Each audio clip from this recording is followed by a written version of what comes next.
Welcome to the Sharkpreneur podcast with Kevin Harrington and Seth Greene. Kevin Harrington is the inventor of the infomercial, one of the original sharks from the hit TV show Shark Tank, and has generated over $5 billion in TV and digital direct response sales. Seth Greene is the world's first trusted authority on cutting-edge direct response marketing, a best-selling author, and the only 3-time Marketer of the Year nominee. On the podcast, Kevin and Seth interview sharkpreneurs who share straight talk on what it takes to explode your business. 49 faces looked to him in triumph. Over the last 12 months, they had each taken turns and promoted his business for a week at a time, driving over $987,342 in revenue. What if you had a network of 50 centers of influence who promoted your business every week for a year? Grab your copy of the #1 Amazon best-selling book, The Ultimate Guide to Growing Your Business with a Podcast, at 33% off the Amazon price by going to ultimatepodcastbook.com. Again, that website for 33% off the Amazon price is ultimatepodcastbook.com. Welcome to the podcast. This is your host, Seth Greene. Today, I have the good fortune to be with Sheila Slick from FiveMilestones.com, helping people become published authors without writing, something you know we love. Sheila, thanks so much for joining us. Well, thank you so much, Seth, for inviting me to be on your show. Our pleasure. Full disclosure, we are customers of Five Milestones and are very happy. Sheila, let's go back in time a little bit. How did you get started? With Five Milestones? Yes. So I've been a software developer for many, many years, Seth. When the iPod Touch came out and Apple introduced what we know as apps. And as you know, technology continues to evolve. And as a business owner and consultant, whenever you have an idea, you need to create an MVP, that minimum viable product. And that's how PodToBook was born. Okay, so what kind of experiences led you to the publishing industry? Well, I began a podcast 2 years ago simply to step out of my comfort zone and be consistent in doing one thing. And that was having one conversation a week with a different person. And when you start podcasting, you either love it or you leave it very quickly. And I found that I was really enjoying these conversations. Sometimes the conversations led to client or collaborations or even meeting some of these people in person in events like PodFest that I just came back from. And I've also wanted to write my own book, not an ebook, because as a developer, I had already served many clients that were going from print to digital. I wanted that paperback book. And that manuscript is still sitting on the desktop and it just never got published. And then I started thinking, well, as a creator and with my podcast and my audios, I already have so much valuable content. How can I repurpose that? And I started creating PodToBook to solve that particular need. And as I started testing it with people, I saw there was a need. There was a market need because they were like, when are you going to deploy this? And I kept saying, it's not ready. It's not ready. So when you have that demand, you know that what works for you may work for others. Awesome. I'm sure the longer version of that story is probably in one of your books. So how did the name Five Milestones come about? Well, it is my fourth venture. And my first two ventures were family businesses where I always had a partner. And I moved from overseas back to Florida.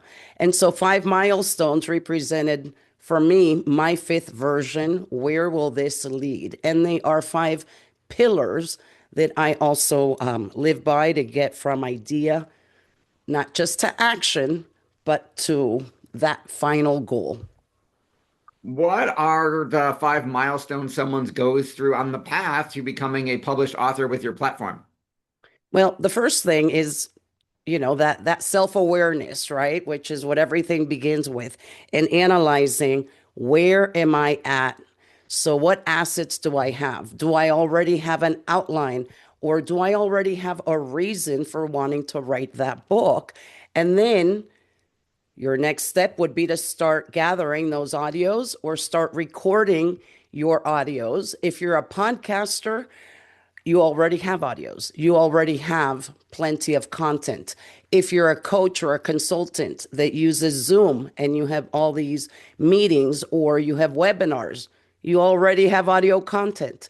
And if you've done an online summit, for example, where now you have a lot of different experts in one place at one time, you're creating audio content as well. And so once you gather that content, the next step would be to actually process the content. And then after that, revise it. Because when a lot of people think AI, they think, oh, you're going to write the book for me. And I didn't program it that way. It's AI assisted. It's taking what you've already said and just rewriting it so that that same message is shared in a different format in the proper format. And so that process, I would say, is the most important to me because it requires that human revision and that final polish that's going to make the book yours. And the fifth step is to publish. Once you publish, you also need a plan so that you can either launch it, market it, or perhaps build it out in additional products or services, that you can use. That sounds like a comprehensive process, A to Z. Who is an ideal client for you? Well, that's where I had struggled because, sometimes you build something, I called it Pod to Book, just for podcasters. And then I started meeting book coaches and publishers that have used audio as part of the process of either interviewing their people or gathering those transcripts. And so then that also became my client because now they appreciate the very same process they've already implemented is saving them hundreds of hours of time. And so I really love serving them because it's a market where it's wholesale, but at the same time, the level of appreciation is 10 times what it is for someone that perhaps has never written a book. Absolutely. You talked a little bit about your own ups and downs in the journey to get your book finally done. How does your process remove kind of that friction that you went through? Oh boy. So the goal was to publish one book. And so I began gathering a lot of the information of that very same book in some of my blog posts. And I just started from scratch and started recording myself, sometimes just having one-off conversations with the microphone where I'd throw in specific examples. And in less than a weekend, I had all of my audios prepared. And so then I edited, had an editor be my second set of eyes. And within 8 days, Seth, 8 days, I had momentum in my hands. But the beauty is that then I started collaborating with other people. And so at this point, I've co-authored 5 other books. And I've helped over 80 experts go from audio to published. 80, congratulations. You've helped so many people. What's your biggest challenge that you're facing now? So the challenge is just defining the market and trying to see how many implementations of people's ideas I actually want to implement, because now you're meeting people and they're saying, well, Sheila, is there a way that you can do this? And when I was developing apps, everyone always has an idea, right? And so I learned to say, well, is there a market for that idea? Is it worth implementing that? And as we speak, I'm writing an estimate for somebody that came up with a brilliant idea of what that output should look like. And it's based on episodes that are over 3 hours long. And that's where it starts, because I don't know that it's economically viable necessarily to spend that time not just making the changes in the code, but in the testing of those outputs until you perfect the output. And so I think that's my biggest challenge is, especially after Podfest and having met so many different authors and aspiring authors and podcasters, is are any of these worth exploring to change some of what I have going on now? That makes a lot of sense. Your passion is obvious. What do you like best about what you're doing? That I believe everyone has a story. And by being able to facilitate the process, I am not only saving a lot of people hundreds of hours, perhaps thousands of dollars, because the traditional process would be to hire a ghostwriter. How much does a ghostwriter cost? Could be depending on the ghostwriter. I mean, we have ghostwriters that we paid like $25,000 to ghostwrite a book. Yes. And so at certain points, that same manuscript on my desktop was going to cost me 20,000, perhaps even 100,000. And then I thought, all right, as a business owner, how am I going to get the return on, your finance, return on investment on a $100,000 book if I'm not a famous person, right? Someone that will end up in the New York Times bestseller just because she wrote a book. And so I think that combination with leaving your own legacy, because with so many changes going on, in the technology, the book hasn't changed. And it's almost a permanent format where we're documenting. And I believe that it's just a permanent asset. The CD changed, the floppy disk changed, the USB changed, the chargers change, the video formats change. But that print book remains untouched. So I think we need more print books out there.